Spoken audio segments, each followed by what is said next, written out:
Hello everyone, कैसे हैं आप सभी। तो ये जो हमारी सीटेट दिसंबर की एग्ज़ाम की हम लोग प्रिपरेशन कर रहे हैं, पेपर 2 सोशल साइंस में आपको कराती हूँ। तो हमारी इम्पोर्टेंट टॉपिक की जो सीरीज़ चल रही है, आज उसका डेट 13 है। और आज भी हम एक जो टॉपिक करने वाले हैं वो काफ़ी इम्पोर्टेंट टॉपिक है आपका, और इसमें इसी बार जो आपका ये जो आपका जुलाई में जो आपका एग्ज़ाम हुआ है उसमें क्वेश्चंस पूछे गए हैं। वो टॉपिक मैं यहाँ पर आपके साथ लेकर आई हूँ और वो टॉपिक्स हम डिस्कस करेंगे। मैंने अब तक आपको सारे वो टॉपिक्स कराए हैं ज्योग्राफी के, हिस्ट्री के, जिनसे बार-बार रिपीटेडली क्वेश्चंस पूछा जाता है एग्ज़ाम में। अगर आपने टीटेट की प्रिपरेशन बहुत अच्छी तरीके से नहीं करी है और अगर आप ये इम्पोर्टेंट टॉपिक की सीरीज़ भी देख लेते हैं, तो भी आप अपना सोशल साइंस में बहुत अच्छा स्कोर करेंगे। चलिए स्टार्ट करते हैं। आज का जो टॉपिक है वो है आपका व्हाट इज़ कॉलोनियल? ये क्या चीज़ होती है?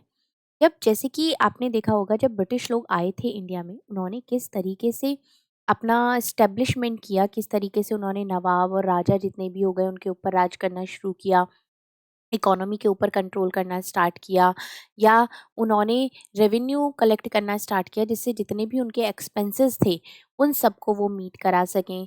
गुड्स को खरीदना शुरू किया, कम लो प्राइस पे उन्होंने यहाँ पर चीज़ें खरीदी और एक्सपोर्ट करी अपनी कंट्री में, और वहाँ पर बहुत हाई प्राइस में डिमांड में उनको सेल किया।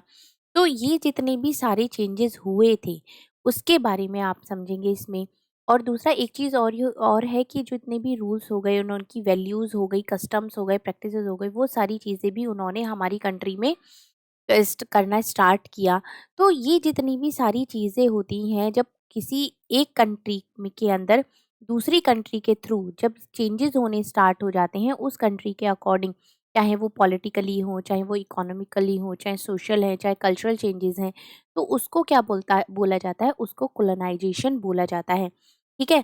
अब इससे रिलेटेड क्या क्वेश्चंस आए थे अभी आप आगे देखेंगे।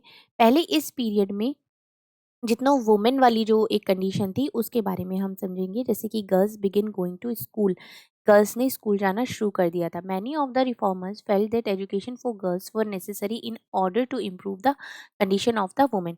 अगर वुमेन्स की कंडीशन को इम्प्रूव करना है तो गर्ल्स के लिए एजुकेशन बहुत ज़रूरी है। विद्यासागर ने कलकत्ता में और बाकी और रिफॉर्मर्स ने भी बॉम्बे में लड़कियों के लिए स्कूल स्थापित किए। When the first school were opened in the mid 19th century में सबसे पहला गर्ल के लिए स्कूल ओपन किया गया। Many people were afraid of them, बहुत सारे जो लोग थे वो उससे डर रहे थे। क्यों? उनको क्यों डर लग रहा था कि अब लड़कियों को घर से बाहर जाना पड़ेगा, जो इससे ऐसा ना हो कि जो उनकी डोमेस्टिक ड्यूटीज़ हैं कि भाई घर बाहर संभालना है, बच्चे संभालने हैं, ये जो सारे जो हाउस होल्ड वर्क्स हैं, कहीं वो उनसे दूर ना हो जाए। लड़कियों को ट्रैवल करना पड़ेगा पब्लिक प्लेसेस में अपने स्कूल तक पहुंचने के लिए। Many people felt that this would have a corrupted influence on them, मतलब कुछ लोगों को लगता था कि इस चीज़ का उनके ऊपर बहुत ही ज़्यादा गलत प्रभाव पड़ेगा। They felt that girls should stay away from public spaces, उनको लगता था कि गर्ल्स को पब्लिक स्पेसेस से हमेशा दूर रखना चाहिए। Throughout the 19th century में most educated women were taught at home. 19th century में बहुत सारी वुमेन जो थी, कुछ को उनके फादर ने पढ़ाया, कुछ को उनके हस्बैंड ने पढ़ाया, और कुछ खुद से ही पढ़ना सीख गई थी। In aristocratic Muslim households in north India women learn to read the Quran in Arabic. उन्होंने अरेबिक लैंग्वेज में कुरान को पढ़ना सीखा था। They were taught by women who came home to teach. उन्होंने किस तरीके से ये सीखा था कि एक वुमेन थी जो उनके घर पे आके पढ़ाती थी। कुछ लोग ऐसे ना नहीं भेजते थे, तो क्या था कि उनके घर पे आके उनको पढ़ाया जाता था। सम रिफॉर्मर्स सच एज, जैसे कि मुमताज़ अली हैं, verses from Quran to argue for women education, उन्होंने वुमेन एजुकेशन के लिए आवाज़ उठाई थी। The first Urdu novel began to be written from late 19th century, जो पहला उर्दू नॉवल था वो लेट 19th सेंचुरी में लिखा गया था। Amongst other thing these were mean to encourage women to read about religions and domestic management in a language they could understand. और इसमें क्या हुआ, लोगों वुमेन्स को इनकरेज किया गया कि वो अपने रिलीजन के बारे में पढ़ें, अपने डोमेस्टिक मैनेजमेंट के बारे में पढ़ें, उस लैंग्वेज में जिस लैंग्वेज में वो समझ सकते हैं, उसी लैंग्वेज में उनको पढ़ना सिखाया गया। अब वुमेन राइट अबाउट वुमेन, औरतों ने अब from the early 20th century की अगर हम बात करते हैं, Muslim women like the Begum of Bhopal play a notable role in promoting education among women. मतलब इन्होंने बहुत ही ज़्यादा एक कहते हैं ना कि एक इम्पॉर्टेंट रोल प्ले किया था वुमेन एजुकेशन को प्रमोट करने के लिए। They founded a primary school for girls at Aligarh. इन्होंने अलीगढ़ में प्राइमरी स्कूल खोला लड़कियों के लिए। Another remarkable women Begum Rukaiya Shekhawat थी। Begum Rukaiya Shekhawat Hussain started school for Muslim girl. इन्होंने मुस्लिम गर्ल्स के लिए स्कूल खोला था पटना में और कैलकाटा में। She was a fearless critic in conservative ideas, arguing that religious leaders for every faith according an inferior place of women. मतलब इन्होंने क्या किया था, ये कहते हैं ना कि एक बेधड़क होके इन्होंने अपने आइडियाज दिए, एक आर्ग्यूमेंट करी लोगों के साथ में कि भाई नहीं, लोगों औरतों का भी अपना एक अलग स्थान होता है। उसके ऊपर इन्होंने बहुत ज़्यादा अपने आइडियाज दिए। By the 1880s Indian women begin to enter universities. मतलब 1880 तक जो इंडियन वुमेन्स थी वो यूनिवर्सिटीज तक भी जाने लगी थी। Some of them train to be doctor. कुछ डॉक्टर्स ट्रेन बनने लगी थी, कुछ टीचर्स हो गई थी। Many women begin to write and publish their critical view. और कुछ वुमेन्स ने तो लिखना शुरू कर दिया था, अपने क्रिटिकल व्यूज देने शुरू कर दिए थे इन सोसाइटीज में। जैसे कि ताराबाई शिंदे हैं, a women educated at home at Poona, जिनको होम एजुकेशन के थ्रू उनको पढ़ाया गया था। उन्होंने एक बुक पब्लिश करी थी, स्त्री पुरुषोत्तलन, अ कंपैरिजन थी वुमेन और मैन की। ये भी आपसे पूछा जा सकता है कि ये जो बुक का नेम है ये किसने लिखी है। ये लिखी है आपकी ताराबाई शिंदे ने। Criticising a social differences between the man and women. इन्होंने मैन और वुमेन के बीच में जो डिफरेंस है उसको इस बुक में बताया गया है। जैसे कि एक उक्ति है आपकी, Pandita Ramabai, a great scholar थी वो संस्कृत की, felt that Hinduism was oppressive towards women and wrote a book about the miserable lives of upper caste Hindu women. मतलब ये भी वो होता है ना कि कास्ट का भी उस टाइम पे बहुत ज्यादा था, अपर कास्ट लोअर कास्ट। तो उन्होंने इसके ऊपर भी बुक लिखी थी कि अपर कास्ट की वुमेन्स की जो कंडीशंस हैं उनके बारे में भी इन्होंने लिखा था। She founded a widow home at Poona to provide shelters for widows who had been treated badly by their husband relatives. जो विडोज थी, जो विधवा थी, उनके लिए इनके लिए इन्होंने एक फाउंडेशन स्टार्ट करी थी। और जो प्रताड़ित थी बहुत ज़्यादा अपने हस्बैंड के द्वारा या रिलेटिव्स के द्वारा, या women were trained so that they could support themselves economically. यहाँ पर वुमेन्स को इस तरीके से ट्रेंड किया जाता था कि वो खुद को इकोनॉमिकली सपोर्ट कर सके। Needless to say, all this more than alarm the Orthodox. For instance, many Hindu nationalists who felt that Hindu women were adopting western ways. तो बाकी हिंदू लोगों ने क्या कहना शुरू कर दिया कि जो हिंदू वुमेन है ना, उन्होंने वेस्टर्न को अपनाना शुरू कर दिया है। That this would corrupt Hindu culture and door family values. और ये क्या कर रहा है, जितने भी हिंदू कल्चर हो गया या डोर फैमिलीज हो गया, उसको वो अपना एक तरीके से जितनी भी वैल्यूज हैं उनको करप्ट कर रहा है। Orthodox Muslims were also worried about the impact of these changes.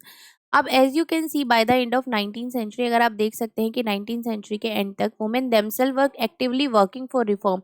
Women actively work करने लगी थी। दे रोट, उन्होंने बुक्स लिखना शुरू कर दिया था, मैगजीन एडिट करना शुरू कर दिया था, स्कूल खोलने लगे थे, वो ट्रेनिंग सेंटर्स हो गए थे, सेटअप्स फॉर वुमेन एसोसिएशन उस टाइम तक स्टार्ट होने लगे थे। From the early 20th century, they formed political pressure group to push through laws and female suffrage, the right to vote। मतलब उन्होंने कि औरतों को भी वोट करने का अधिकार है, इसके ऊपर भी इन्होंने पॉलिटिकली प्रेशर डालना शुरू कर दिया था। एंड बेटर हेल्थ केयर के लिए, एजुकेशन फॉर वुमेन के लिए, some of them join various kind of nationalist. और कुछ ने तो नेशनलिस्ट को, सोशलिस्ट मूवमेंट्स को 1920 तक भी ज्वाइन कर लिया था। मतलब वुमेन्स की कंडीशन यहाँ पर आपको बताई गई है कि किस तरीके से स्टार्ट हुई थी।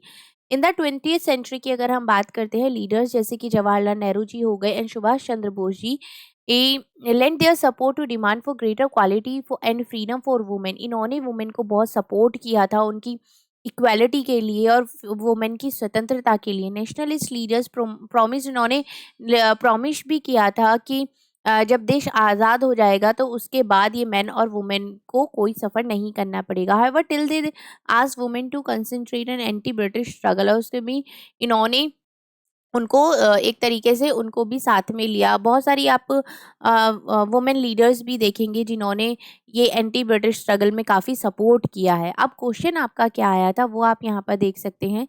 ये क्वेश्चन आपका जुलाई में जो अभी आपका एग्जाम आया था ये उसमें से है। Women were taught at home in 19th century colonial Indian because They could study as well, do domestic duties. People believe that going out in public places was corrupt them. People wanted to hide the fact of their education from relatives and friends. अब आप यहाँ पर देख सकते हैं कि कौन सा इसमें से करेक्ट है। जैसे कि आपने ये देखा था, they could study as well as do domestic duties. People believe, लोग मानते थे कि अगर वो पब्लिक प्लेसेस में जाएंगी तो वो करप्ट हो जाएंगी, मतलब वो अपने विचार बदल देंगी या अपने पाश्चात्य संस्कृति को अपनाने लगेंगी, इस तरीके से। तो both A and B are the correct option. ये जो अभी मैंने आपको वुमेन से रिलेटेड पूरा डिटेल में बढ़ाया, ये उससे ही क्वेश्चन लिया गया है। वे पढ़ाई के साथ साथ घरेलू काम भी कर सके। 19वीं सदी के औपनिवेशिक भारत में लड़कियों को घर पर ही पढ़ाया जाता था। क्यों? क्योंकि वो उस पढ़ाई के साथ-साथ घर के काम भी कर सके, और लोग मानते थे कि अगर वो सार्वजनिक स्थान पर जाएँगी तो वे बिगड़ जाएँगी, और ये दोनों ही स्टेटमेंट आपके करेक्ट हैं। ठीक है, अब नेक्स्ट क्वेश्चन देख लेते हैं, इसी से रिलेटेड है। Which of the following is false in the context of women caste and reform during the colonial period? औपनिवेशिक काल के दौरान महिलाएं जाति एवं सुधार के संदर्भ में निम्नलिखित में से कौन सा विकल्प गलत है? पंडित रमाबाई ने पूना में एक विधवा गृह की स्थापना करी थी, बिल्कुल करेक्ट है, आपने अभी पढ़ा है ऊपर। प्राचीन ग्रंथों के ज्ञान से सुधारकों को नए कानून बनवाने में मदद मिली थी, बिल्कुल करेक्ट है। विद्यासागर ने विधवा विवाह का सुझाव दिया था, ये भी करेक्ट है। तो ये प्रार्थना समाज ने केवल हिंदू ग्रंथों पर विचार विमर्श किया, ये आपका रॉन्ग है, और इसमें आपका फॉल्स ही पूछा है, तो ऑप्शन 4 आपका इसमें करेक्ट हो जाएगा। तो आप देख सकते हैं किस तरीके से क्वेश्चन पूछा गया है। आपको टॉपिक आना चाहिए, ये क्वेश्चन नहीं, इसकी जगह कोई वो दूसरा क्वेश्चन भी फ्रेम कर सकता है, लेकिन अगर आपको टॉपिक क्लियर है तो क्वेश्चन चाहे ये आए चाहे कोई और आए, आप अच्छे से उसका आंसर कर सकते हैं। एक और इसमें टॉपिक आ जाता है, उससे रिलेटेड 2-3 क्वेश्चन पूछे गए हैं, वो मैं अभी आपको बताऊंगी। Demands for equality and justice. Gradually by the second half of the 19th century, people from within the non Brahmal caste began organization movement against caste discrimination and demanded social equality and justice। लोगों ने क्या किया था, जो कि non Brahmin cast थी, जो ब्राह्मण नहीं थे, उससे अलग जितनी भी कास्ट थी, तो उन्होंने क्या किया था, उन्होंने जातिवाद के विरुद्ध एक तरीके से डिमांड रखनी शुरू करी थी कि हमें भी समाज में बराबर का स्थान मिले और न्याय मिले। इसमें जो एक थे, Satnami movement in central India was founded by Ghasidas. जो सतनामी मूवमेंट जो हुआ था सेंट्रल इंडिया में, वो किसके द्वारा उसको किया गया था, वो था घासीदास ने, who worked among the leather workers and organize a movement of to improve social status. उन्होंने उनके साथ काम किया उनके सोशल स्टेटस को इम्प्रूव करने के लिए। इन इन ईस्टर्न बंगाल में हरिदास ठाकुर थे। Matua sect worked among Chandala cultivators के साथ उन्होंने भी काम किया था। जो कि हरिदास थे, उन्होंने क्वेश्चन किया था Brahmanical text that supported the caste system. ये कास्ट सिस्टम जो थे उसको एक तरीके से सपोर्ट क्वेश्चन किया था उन्होंने, उसके बारे में उन्होंने उसको सपोर्ट किया था। In what is present day Kerala, the Guru from इजहावा cast Shri Narayana Guru proclaimed the ideas of unity for his people. He argues against treating people unequally on the basis of caste differences। ये क्या, ये इस चीज के खिलाफ थे कि लोगों को उनकी कास्ट के आधार पर गलत तरीके से ट्रीट किया जाता है। अकॉर्डिंग टू हिम, इनके अनुसार, all humankind belong to the same caste. हर ह्यूमन काइंड एक ही कास्ट से बिलोंग करता है।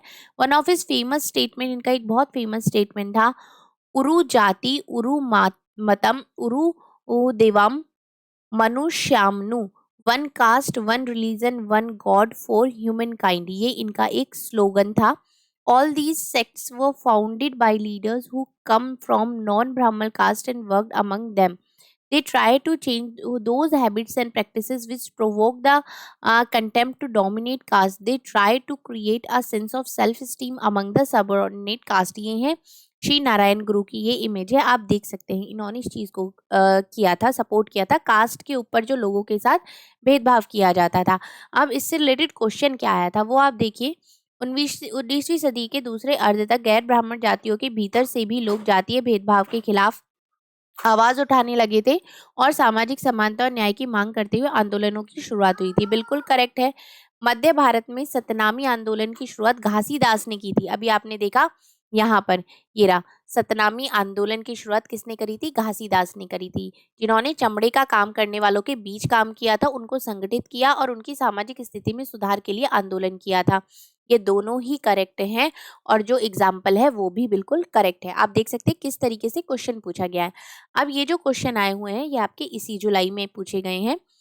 दो कथनों में नारायण श्री नारायण गुरु के संदर्भ में है। उनके अनुसार सारी मानवता की एक ही जाति है, बिल्कुल करेक्ट है। उन्होंने सभी को सभी गुरुओं के विश्वास रखने के लिए प्रेरित किया था, नहीं ऐसा नहीं था। उन्होंने अभी आपने ऊपर पढ़ा भी होगा कि उन्होंने ही advocated equality for of all within a single set of caste. उन्होंने यही कहा था कि जो मानवता है उनकी एक ही जाति है। तो इसके हिसाब से स्टेटमेंट ए आपका ट्रू है और जो स्टेटमेंट बी है वो आपका फॉल्स हो जाता है। अगर नेक्स्ट क्वेश्चन आप देखते हैं, who among the following edited newspaper Kesari which become one of the strongest critics of the British rule. Kesari नामक अखबार जो ब्रिटिश शासन का कट्टर आलोचक बन गया था, उसका संपादक किसने किया था? बाल गंगाधर तिलक जी ने किया था। अब क्वेश्चन यहाँ पर आप देख ये इनके बारे में देखते हैं। Freedom is our birthright, स्वतंत्रता हमारा जन्म सिद्ध अधिकार है, ये किसने कहा था? बाल गंगाधर तिलक जी ने कहा था। और ये साइड में ये बाल गंगाधर तिलक जी की फोटो है। Notice the name of newspaper that lies on the table, जो इनके टेबल पर रखा है, केसरी। अब मराठी न्यूज़पेपर है जो कि एडिटेड किया गया था तिलक जी के द्वारा, became one of the strongest critics in British rule. उस टाइम पर सबसे ज्यादा इस ये स्ट्रॉन्गेस्ट क्रिटिक्स था। अब freedom is our birthright, by the 1890s many Indian began to raise questions about the political style of Congress. बहुत सारे लोगों ने क्वेश्चंस करने शुरू कर दिए थे कि पॉलिटिकल जो एक तरीका था कांग्रेस का इन बंगाल, महाराष्ट्र एंड पंजाब में leaders such as Bipin Chandrapal, Bal Gangadhar Tilak and Lala Lajpat Rai were beginning to explore more radical objectives and methods। बहुत सारे उन्होंने मेथड्स और वो सारे करने स्टार्ट कर दिए थे। They criticized the moderates for their politics and prayers. They emphasized the importance of self-reliance and constructive work. They argue that people must rely on their own strength, not on the good intention of the government. मतलब लोगों को इन्होंने बोला कि आपको खुद के ऊपर एक तरीके से भरोसा होना चाहिए। People must fight for Swaraj, लोगों ने स्वराज के लिए लड़ना स्टार्ट किया। तिलक raise the slogan, slogan Tilak ji ने लिखा था, freedom is my birth right, स्वतंत्रता मेरा जन्मसिद्ध अधिकार है और उसे मैं लेकर रहूंगा, and I shall have it. तो ये इसके बारे में है और इसी से रिलेटेड आपका ये क्वेश्चन आया था। अब एक और क्वेश्चन आपका जो बनता है वो मैं बता देती हूँ। Who could produce shoes?